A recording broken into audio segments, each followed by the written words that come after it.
we are here. Hello, everybody. How Hey, are you, Saf, bro? how's it going? Good, good, good. I I had to do here something in the last minute that threw me off a little Everybody's bit. everybody's lying. You call somebody like, "Oh, how you doing?" They're like, "Oh, fine." You're like, "No, you're not." Yeah, huh? It's like yeah, say what you there's a funny Larry David bit where he goes like I hate to stop and chat.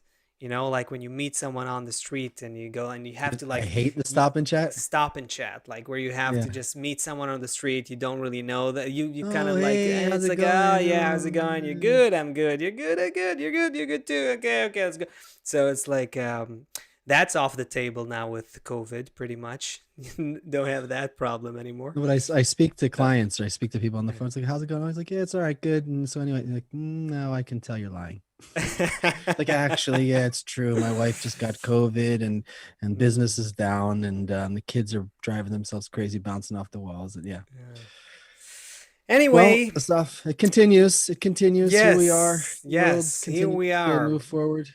We have friends joining us from a bunch of places already. Welcome to the Great Transition, everybody. Great to see friends connecting from Cairo and from Florida and from Toronto and Okay, try and say California. that. Try and say the city in Uh, Switzerland. Can you do and that one? Well, I see See- Switzerland. Where's the city in Switzerland? I can't see I that. see on I the see Great Trend. Ohio also.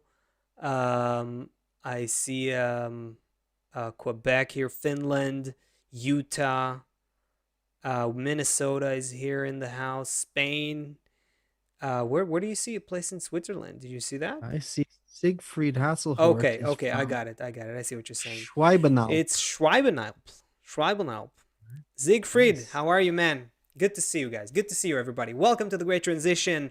If you are here for the first time, we should have said this earlier. Sorry for the little small talk. We tend to start with a little small talk, Seth and I. We're happy to hear each other, see each other. But we want to say hello to everyone who might be new here. If you are, welcome to the Great Transition. In here, we try to be honest and to tell you what's going on in the world from the deepest and broader perspective possible. Not look at what's going on in the world and look at current affairs and look what's at the details, but not sink and dive into the details and just stay there, but rather zoom out, elevate ourselves, see where we are going as a global human society. Where is nature pushing us? We're all bound by the laws of nature. That's what we're exploring here. And if you feel like the world is changing in a big way, we are here to tell you this is exactly what's happening. We are in the midst of the great transition, and that's what we're doing here. We're exploring the great transition of the 21st century. Seth, we have a guest that will be with us in a few seconds here. Do you want us? Should we just get him on, or you want to say something before that? You want to? What do you want to do? Well, What do you want to do? I got so much to say, but yeah, let's bring Ronen on. Um, th- there's something that, There hey we brother, go. There we way. go. That was fast. Welcome, our dear brother, Ronen Avigdor, everybody. This is our dear, dear friend who is an expert in the financial world and also a veteran Kabbalah student. And he will help us today figure out some things that are happening in the financial reality, right? What's up, brother? How are you? You're muted. We need to hear you as well. Still I muted. said I said There we pretty go. interesting stuff. Yes. Okay, Yes. we Yeah, hear you well. yeah. Alrighty. So what? Yeah, it seems like for better or for worse, at first it looks like there's been some suit. Chris, if you can put up the GameStop stock ticker, it looks like some interesting. I don't know if it's a phenomenon, but something interesting happened. That is a pretty show. That's AMC, the movie theaters. And how about GameStop also? And there's GameStop. So something happened in the last 2 days that made these stocks go through the roof. I guess a lot of people are either going back to the movie theaters or buying a lot of video games. Is that what's happening? Hardly. again, it's like the tail is playing with the dog instead of the dog just waving the tail. It always comes back to money and financials and stock exchanges and speculative investments. That's like the strong driving force behind many events. Especially if you don't understand them, just look no further than the stock exchange and money and greed. That's probably what we are seeing, but it's a very interesting and unique phenomenon, and it needs to be discussed for sure. So Okay, before we get wait, into guys. Before you guys yeah. delve into your financial worlds here, I'll represent the layperson. Okay, what did you just showed us there, Seth? What is going on here? This is a stock. This is a stock of Okay, a game company, so a video game yeah, company. so in every shopping mall in the United States, or almost every Okay. shopping mall, although I haven't been in all of them, but for sure all of the ones that I've ever been into on the East Coast, and all the strip malls, there's a place called GameStop. And you can bring your, I guess before everything was online, it was very popular because all the games were on a disc. So if you played your, killing game for 6 months and you got bored, you could bring it in and trade it in for a driving game, Hmm. or they sell the controllers, they sell the headsets, they Right. sell the game systems, they sell the games. It's just a normal tons and tons of kids game, except most things now you can get online. You don't have to go and buy a CD.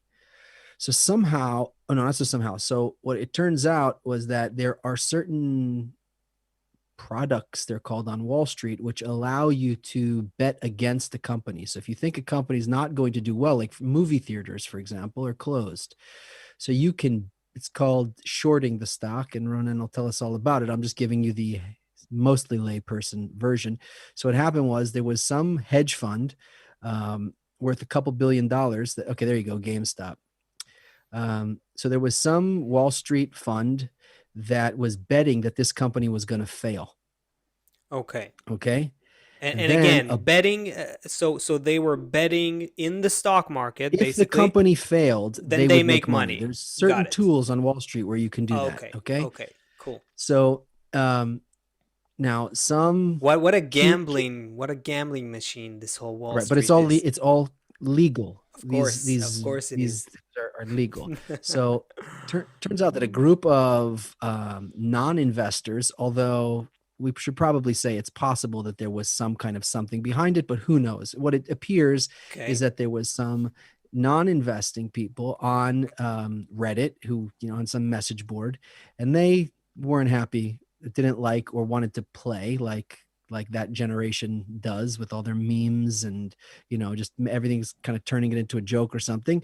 They said, let's drive the price of this stock up, and they just started buying the stock. Mm-hmm. And Okay. if you short, and Ronan, you could explain maybe a little bit more about it, but if you short a stock, meaning you're betting that it's going to go down and the price actually goes up, your losses become exponential. So this hedge fund that was worth a couple billions of dollars lost a few billions of dollars in value because of a group of people, normal people, on a message board that decided to buy the stock. Now there's we can go in 50 directions from here, but I think that's the most simply like what's Mm-hmm. going on right now, Ronen, right? That's the story. Basically, we're seeing a zero-sum game. Okay, guys, it's a zero-sum game, and it's a very cruel, very zero-sum game. It means actually that if a little guy earns $1, then another player, and this time it's the hedge fund manager or owner, loses this dollar. It's one on the expense of the other, Okay. 100%, one on the expense of the other. There's only winners and losers. You can't win together, you can't lose together in this game. This is a very cruel game. Usually, the setup of the forces is that you have the little guy against the Wall Street elites. You have the individual investors against the hedge fund managers. And guess who wins like 99.99% of the time? Who wins, guys?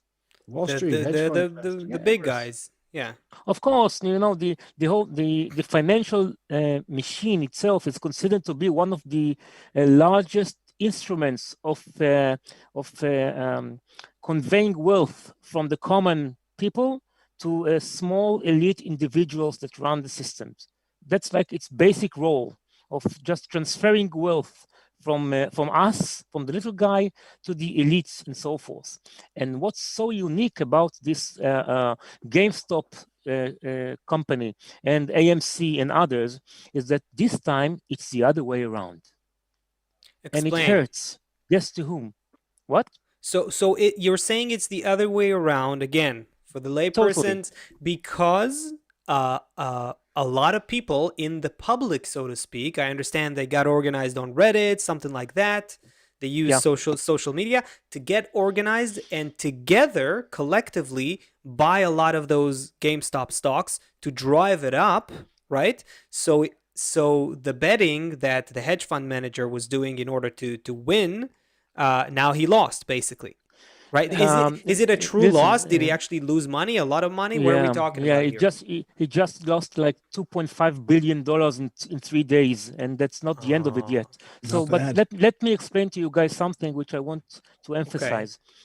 When you deal with this kind of financial plays, like adventures, it's right. a little bit like Bitcoin. The Bitcoin itself is both a financial instrument, a speculative financial instrument, and also behind it, there's a complete concept of a financial and a revolution of really a drastic change in the financial system as a whole.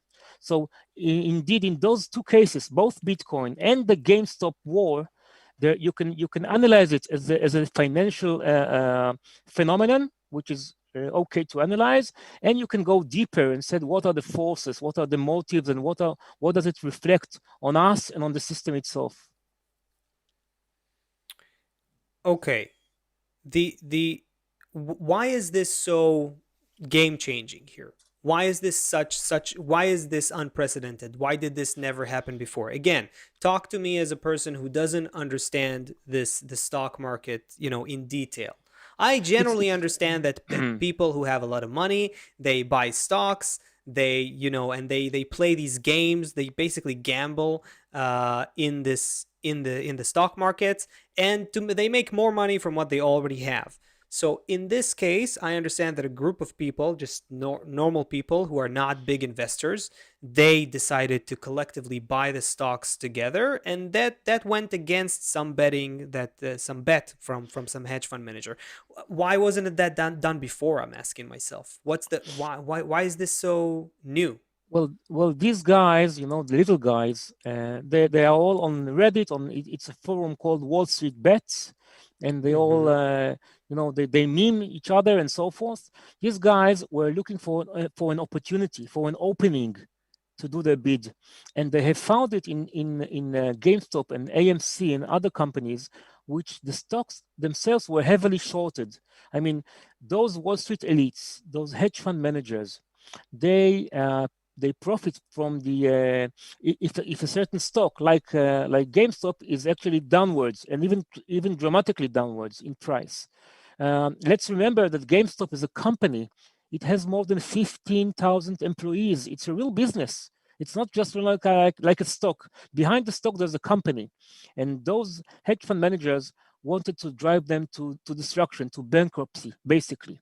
So now the little guys suddenly understand, they become aware of their collective power, and they were looking for an opening, for an opportunity, and the opportunity Okay. presented itself as GameStop, Okay. Okay. and Okay. they So totally changed the balance of power. So First is there time.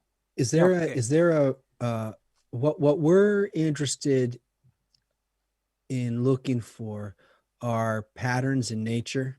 That's the kind of thing that we're talking about all the time here.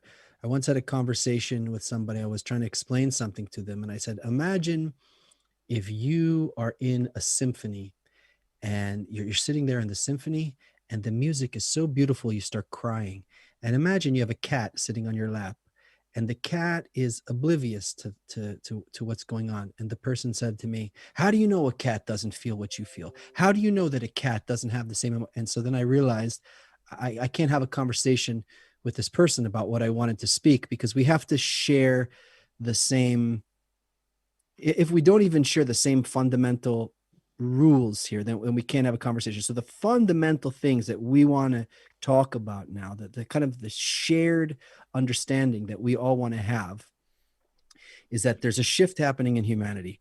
There's something happening where the people are there's something happening. Everything used to be really top down, even like a monarchy. You know, there would be like one kind of elite at the top, and at a certain point, the people would, you know, maybe overthrow him, and then another top, you know, another person would come to the top, and then they would overthrow him, and another person would come to the top. But there's some kind of transition that's happening now, and before it happens, it's almost as if the balloon, like a bubble that's going to pop, it just keeps getting bigger and bigger and bigger. But fundamentally, we want to point out, what is the law of nature that we're seeing here? Like, what is the development in humanity that's happening here? Because these things are happening now regularly. Like what we saw in the United States with this, you know, it's like these things maybe happened every 10 years before, or every 100 years. And it seems like, I mean, how many bankruptcies in Wall Street are there going to be this week, from just this, from this kind of thing? We can layer on top of it the fact that now, you know, the governments will make rules to protect the hedge fund investors, and the government will clearly not protect the average person. Even That's even a whole other investigate, thing. even Yeah, investigate them. yeah, even investigate them. Yeah, so that's a whole other thing. But what if we can first just point out, like that cat and the person in that example there, what, like, forget about the cat, let's talk, we're going to agree on certain fundamental rules in humanity. So what do we see when you zoom out, with your perspective on life? What do you see here as something that is a theme, is a pattern of nature?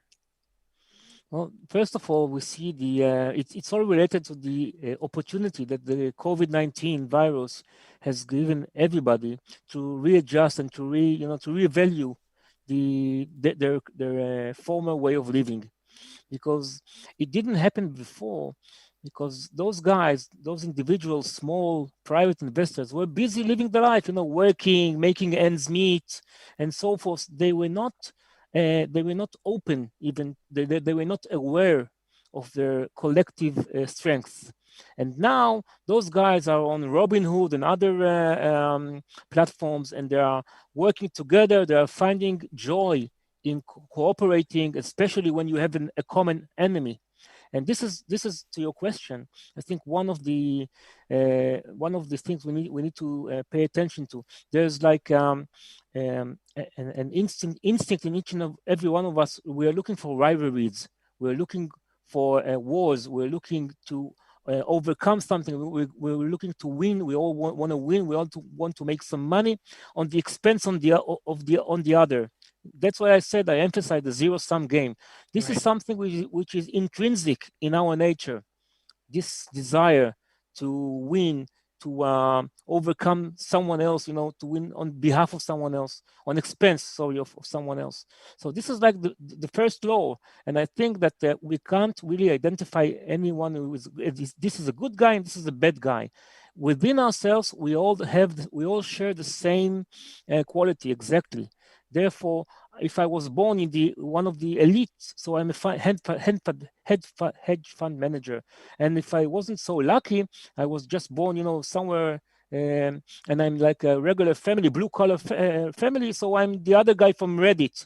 But basically, if we switch changes, we wouldn't change anything, because this is our nature. So you're saying you're saying that in this zero sum game, I'm just reiterating what you said just to make it clear to myself. So basically, we're saying in this zero sum game, you may start as a shark and you may start as a little fish, but play the game enough, and the fish becomes the shark. And so the game is rigged in such a way, built in such a way, that you cannot have everybody developing without developing at the account of the other, without one becoming a winner, the other becoming a loser. And so if we take those the Reddit folks, let's say, right, let them play in this game long enough, and they become the sharks that they fought against, basically. They even aspire to be the sharks from the Mm. start. They aspire to be the sharks because they want exactly what the sharks are wanting. Just circumstances and luck and faith, made this one here and the other one there. But There basically, we're all the same. I do get it as a, it's a very understandably, rational point of view, and it's like it's that's the logic. This is like social logics of social psychology and game design and economics 101 is and behavioral economics. Everything is working very clearly here. Yet it's kind of, there's something kind of depressing about it, because you kind of, when I hear this story, and again, thinking about it as a simple, not as a financial expert, what I hear is like, oh, the little guys are finally winning. It sounds great. Finally there's like the little guys are beating the big guys in their own game. That's kind of how it feels like. It's kind of makes you feel a little bit nice inside. No, I don't know. Listen, basically, it's true. I mean, when you look at revolutions throughout history, okay, and this is also a revolution without the violence, maybe, but it's actually a revolution.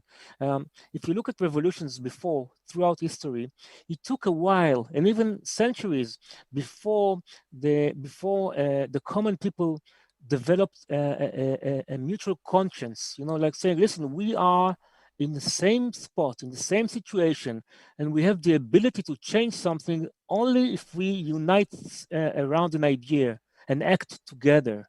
Okay, this is even Karl Marx. Sorry for mentioning the forbidden name here. Yeah, even Karl Marx talked about it in his Capital book, The Capital, that it will take a while until the working class will understand the situation, that he has the Right. power, Right. he has the mutual interest to act.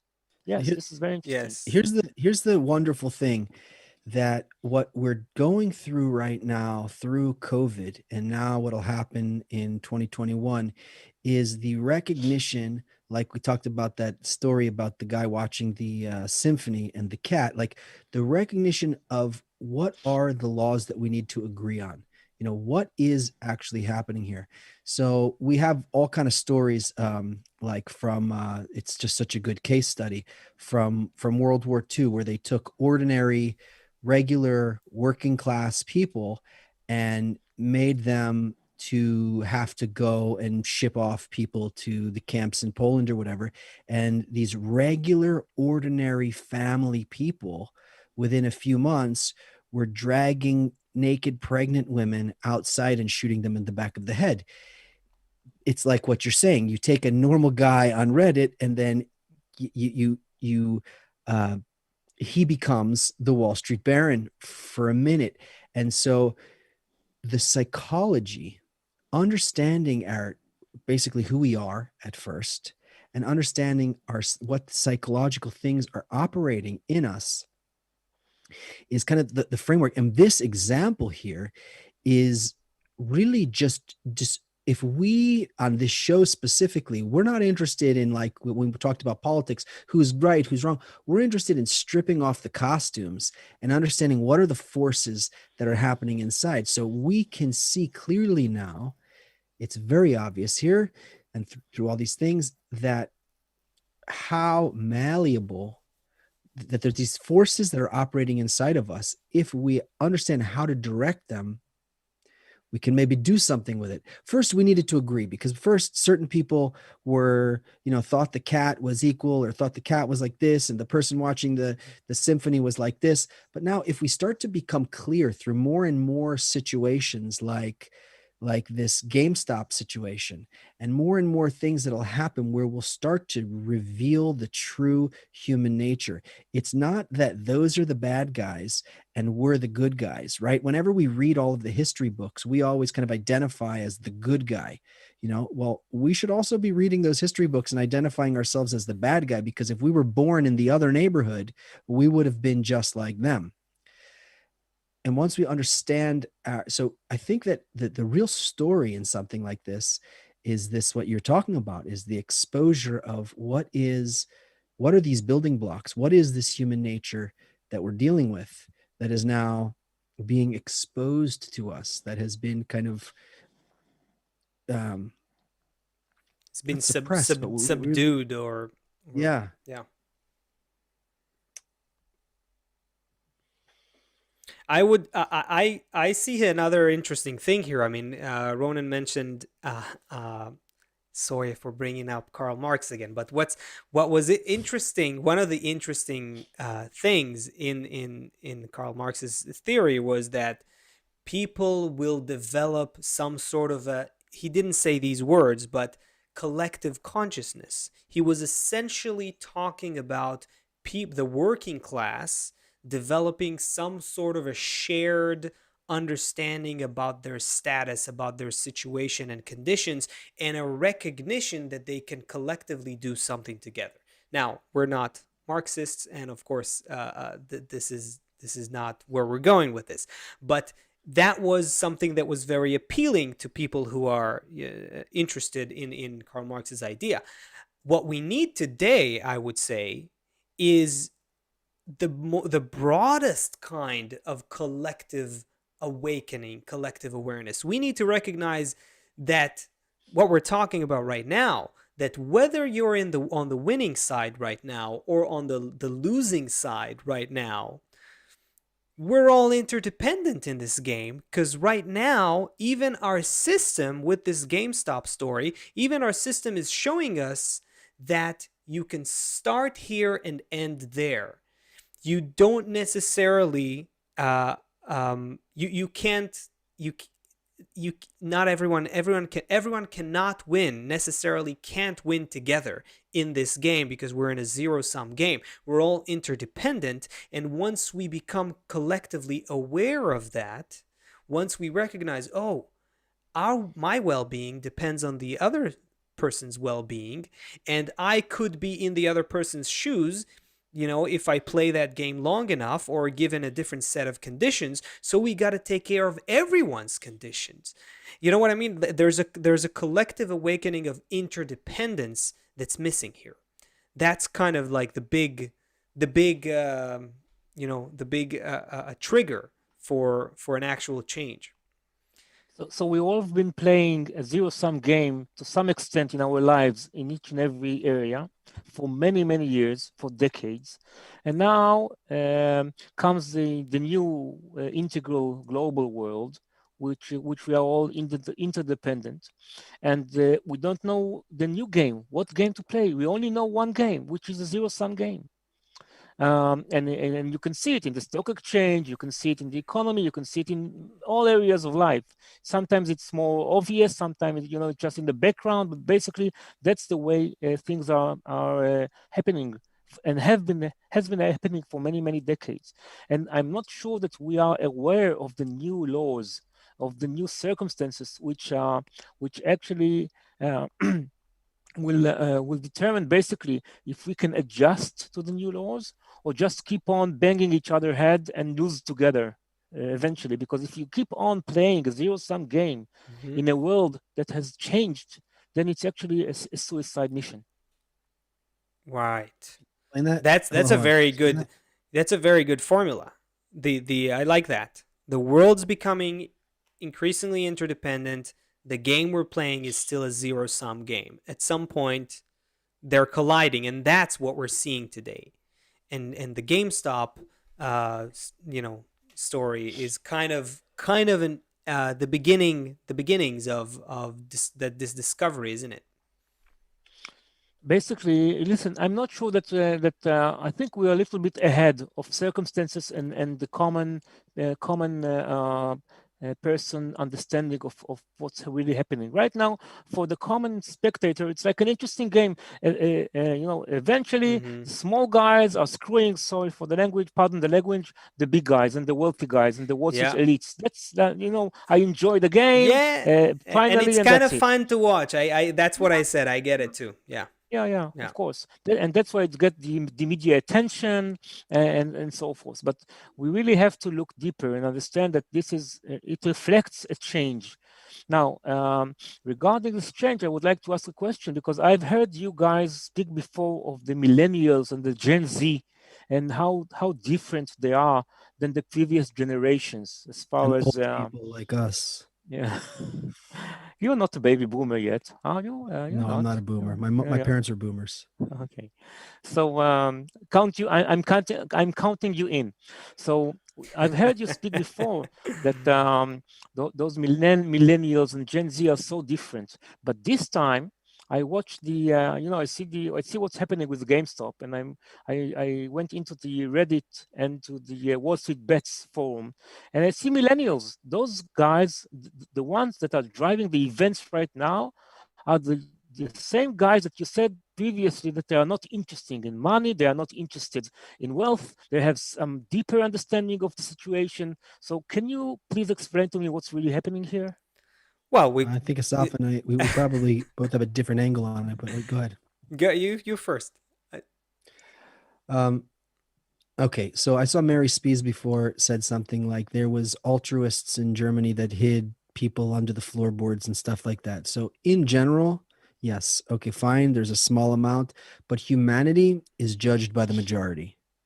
Right, that's how it keep, there's always just this scale and we just keep tilting towards the bad, and that's how we just keep going around. So I think there's kind of two things happening here. To say that the kids aren't interested in money and all that, I'm not sure this is really about money so much. First of all, I mean, Asaf, you probably have a really nice insight on this, but also um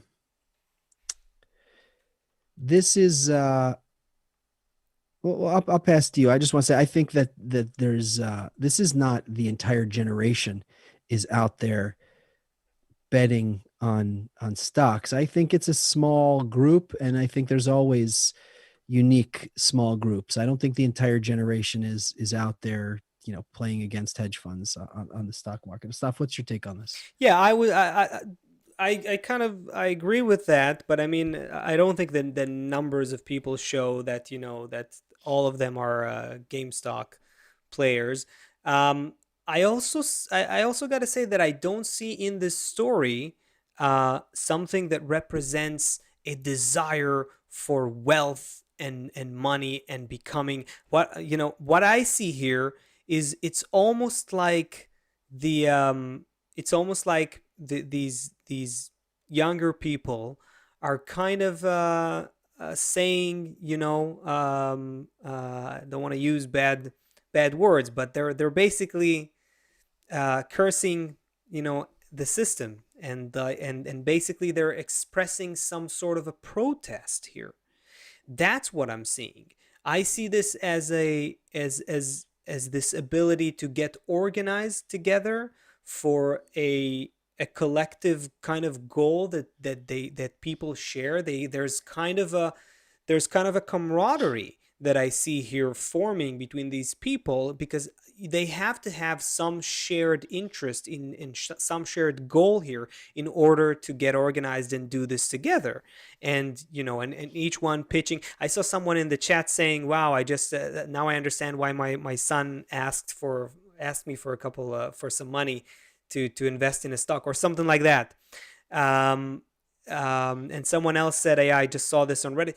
I mean, there is some sort of an excitement, I think, that is being shared now by these people who are like, "Let's do this thing together," and that's where it's coming from. I don't see here a desire to become. If see, the problem with the old world, it's actually very different. It's diametrically opposed, because the old world was, if I want to get rich, it's me.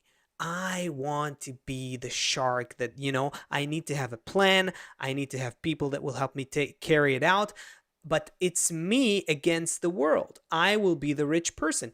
Now it's a lot of people that are in a lateral way. They have power. They don't have power by being on the top of a pyramid. They have power by organizing laterally and accumulating that power, that little power that each one has, into a greater force.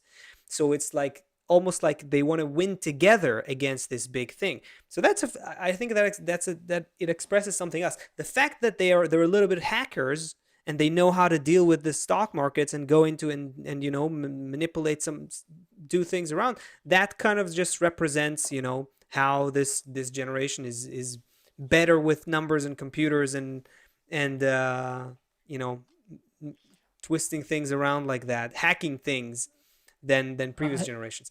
Anyway, yeah. I can add my take in this is that you can't really overrule the fact that both boomers and millennials and Gen Z, we are all made of exactly the same material, of the same Right. desires, of the same nature. This is common to all of us. The question is, are we different from, is each generation different from the other in its ability to comprehend the new situation, the new rules, and to adjust? Okay, because I suppose Seth's parents, like if he says they are boomers, so they are pretty much set in their ways. It really, it's a huge task to change their fundamentals view of the world and humanity and themselves as far as we're concerned. But the Gen Z and the millennials are like in between, like in the story of Egypt. There's like the generation of the desert, the generation of the transition between the old generation, slavery and so forth in Egypt, and the new, people of Israel. And this transition of generations is actually what we see here. So yes, millennials want to make money. Yes, they are not in any way not interested in money and making profits and screwing the big guys. It's all fine, but in the same time, they feel and they act as you described, collectively, with a bigger purpose. Yeah, I think look, these we're in a very multi-layered, multifaceted kind of transition that's happening. So it's going to be very superficial and over generalization kind of if we're going to say millennials are like this, boomers like that. Everyone is integrated here. We're in a process where everyone's integrated, but there is a natural process. There's a natural process where it's not for no reason that the children of today, they're born, not they don't start from zero. They don't have to learn all of human history in order to learn how to use a computer. They don't have to be there when the internet was invented in order to just naturally, intuitively use Instagram and whatever it is. They inherit a lot of experience and a lot of knowledge, and that goes into their genes, so to speak, biologically and psychologically and culturally, and they're already born with a different set of values into the world, whether they recognize it or not. Humanity is a species that is developing, for thousands of years, and every generation is inherits something from the previous generations. I think we understand some of that process and can explain some of it, and some of it we can't, or we can't see exactly how it works, but it does. And so that's why it's interesting to look at the younger generations, because they somewhat represent a more, a readiness, a kind of, yeah. I think an interesting thing happens with the Bitcoin now, which I think is related to what you're saying. Yeah. The Bitcoin started with millennials, with young guys, creating like a digital cryptocurrency, and everybody else, the establishment, Right. was dismissive and offensive and everything else. Mm-hmm. And it took a while, but in the last year, the biggest cryptocurrency company, they're called Grayscale.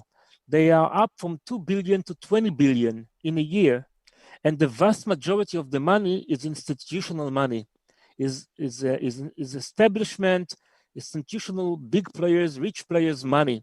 So in that sense, that millennials spearheaded the change. The millennials spearheaded a new currency, a new system, and everybody were dismissive, and now they are joining. So, So not to say that that that there's anything redeeming about Wall Street or anything redeeming about the crap of the previous generations. Just they filled the world with crap. However, there's another interesting thing about this: the Bitcoin and the GameStop thing. There's nothing physical tied to it at all. There's no Mm. product. There's nothing like in the physical world. It's all just an idea.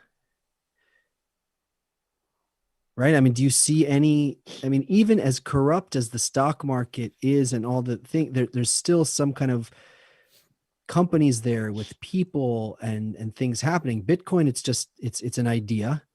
And what they did with GameStop also, because these people who bought the stock to make the stock go up, there's no revenue to support that. I guess you could say that's the same thing with Tesla and all those other things, but at least so that stock's going to have to come down at some point. I mean, the GameStop price is going to have to come down at some point. And so it's down today, like 36% in a day today. So there's something interesting also about the new generation. It's that it's not like developing real estate, right? It's not about international trade. It's not about it's not a thing. There's no thing there. You know what? I think, pardon me, I think the differentiation between Wall Street and Main Street has been around for decades. Okay, if you take, like, it looks like that in the last year or so, since the COVID-19 phenomenon, it's like Wall Street and Main Street, meaning the real economy, real people, real businesses, and the Wall Street, like the financial institutions and industry, have totally parted. It's like the one is not related in any way to the other. That's why we are saying that it's like a K-shape recovery. So this is the downwards, and from then on, there's guys that are making lots of money and businesses, and others are falling to oblivion. So this division between Wall Street and Main Street has been around for many years. But you're right that the Bitcoin situation and the GameStop and AMC and other stocks phenomenon in the last couple of days are actually indicative of something which is slowly becoming more and more virtual, more and more detached from real economy, real phenomenons, and more conscious, and like a common conscious. Okay, you guys. Look. Um, Here we are. I thought I'll mention it earlier, but I didn't notice the time.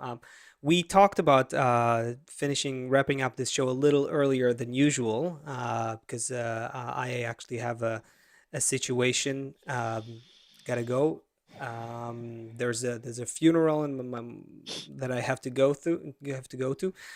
COVID Relative COVID. Yeah. It's a bad mix, COVID and cancer, but the COVID, um, uh, you know, finished finished it. So we got a couple of minutes, and let me ask a really kind of big and broad question. Do we even need, Ronan? I'm asking you.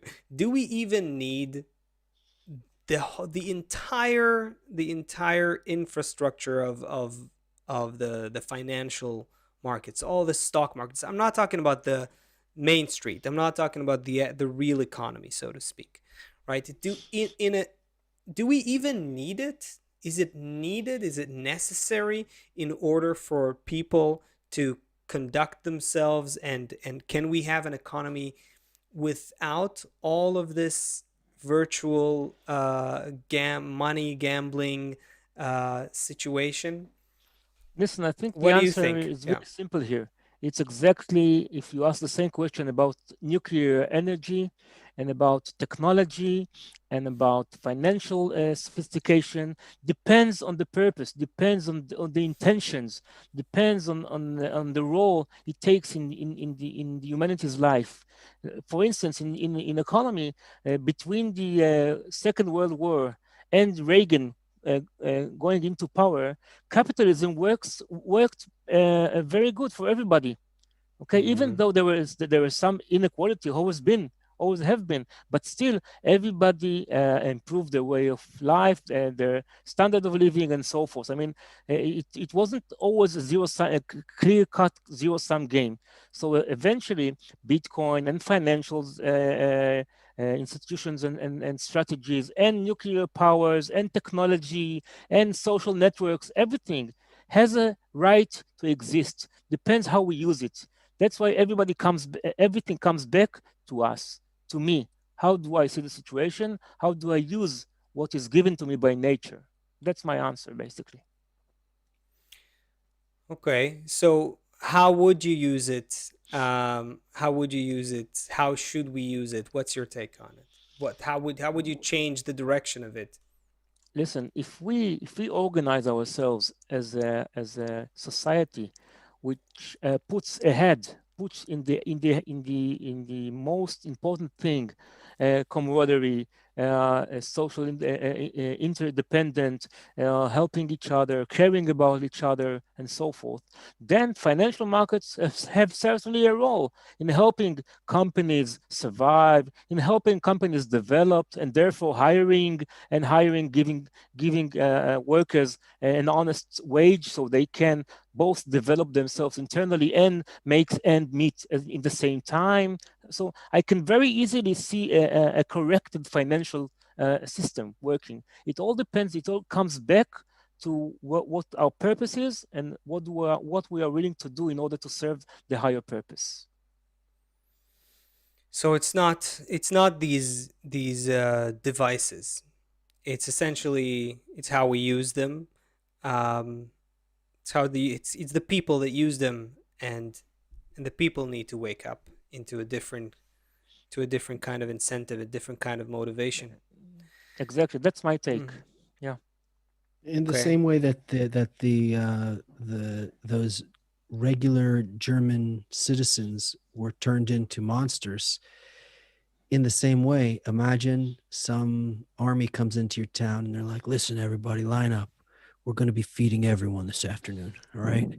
And then I want you to go into every house and make sure everybody's warm and has enough to eat and enough to drink. And if someone needs medicine, I want you to report back to me right away. You know, just it's the same. And then all of a sudden you turn it into an army of people who are the software, the operating system inside, it's the same. It does this. It's looking psychologically, emotionally, it's looking for something to follow, for some way to clothe itself into this.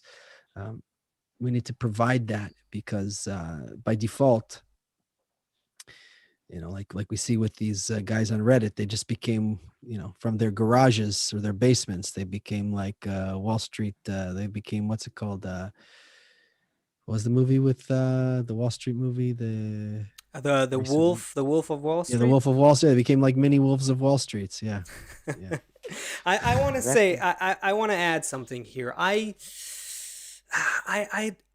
am undecided or ambivalent about something. I don't know that all are in this great transition that we're talking about, which is essentially a transition, a transformation of human consciousness. There's no doubt about it.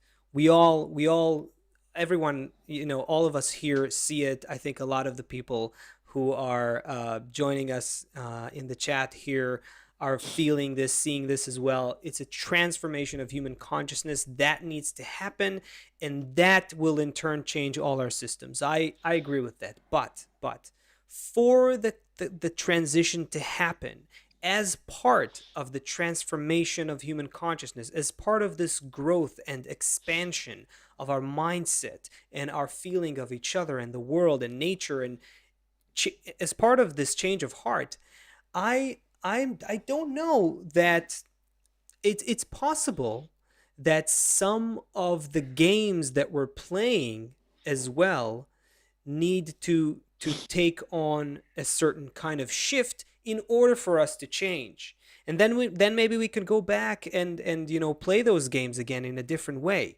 If you look at how children grow, they grow from based on the games that they play. They play a certain game, and then they play it, and then they realize something.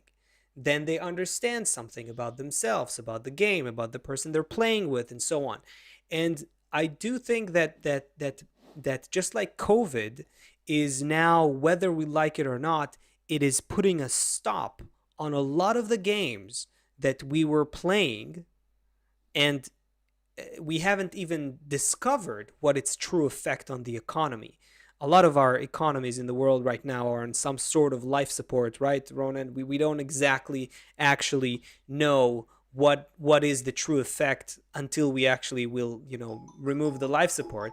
That's my Have that's been my ha- that's have my been on phone life call. support for the last decade or so, since the 2008 So crisis. Yep. so we don't really know what's going on with the economy. Long story short, it's gonna be interesting how this thing is gonna play out. I have a feeling that something's gonna happen. This is just a hunch. It's not based on just a speculation that maybe this GameStop thing is just the beginning of bigger changes and unprecedented, unexpected events that are going to happen in the financial world too, that are going to lead us to some sort of conclusions. We'll see. I don't know. Let's see what happens. Let's see if this economy comes back even close to what it used to be. And let's see how all this thing plays out. Final words, Ronen. I can just say that, first of all, it's been a privilege being with you and speaking about those important things. I remain hopeful, even though things look like, they are pretty much the same. It's a zero-sum game. There's the bad guys and good guys, but underneath there's a current, a conscious current, which I think will come into life as humanity goes on to living with the COVID-19 and the opportunities it poses for us to change. Thank you so much for being with us, Ronen. We'll see everybody Sunday, 2 p.m. Eastern. Big hug to everybody who's out there. Thank you all so much for joining us today. Thank you, Chris. Thanks, Asaf. Everyone's heart, if you didn't see in the chat, everyone's heart is out to you. I know you need to run out the door right now. Everybody is wishing you and your family all the best. Thanks. Thank you, everybody. Thanks, guys. Face after face, race after race, from one cage to another. Mask after mask, task after task, lost in the sands. Through you there's a cry, through you there's a light, a place to be discovered. Through you there's a way, together we pray to rise. To see the face of love through your eyes. Together as one, and now we rise. And every word an echo from the skies. Breaking the walls, hearts unite.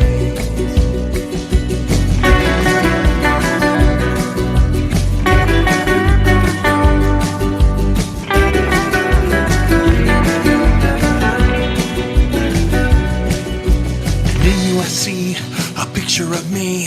Through you I find my flaws. Through there's a key, a place where we can open doors. Together we yearn, the fire it burns, a chance to feel alive. A song from the heart, singing that love will cover our crime. To see the face of love through your eyes. Together as one.